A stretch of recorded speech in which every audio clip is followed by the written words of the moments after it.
Çmimet e hoteleve në Bregdetin shqiptar këtë sezon veror janë 10% më të ulta se sa një vit më parë. Kriza ekonomike që ka prekur buxhetet familjare duket se po i detyron bizneset të ulin çmimet për vendet e akomodimit. Lajmin e pohon presidenti i shoqatës së hotelerisë pranë shoqatës së turizmit shqiptar, Zak Topuzi.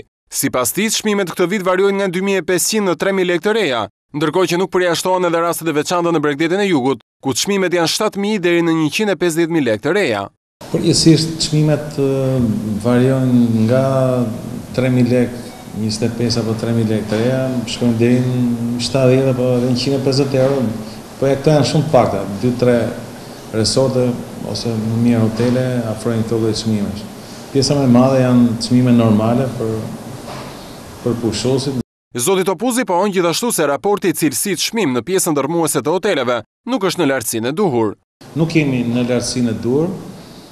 Kjo për vetë faktin se rreth 35% e akomodimit është përfshihet në hotelet apo motelet apo resortet.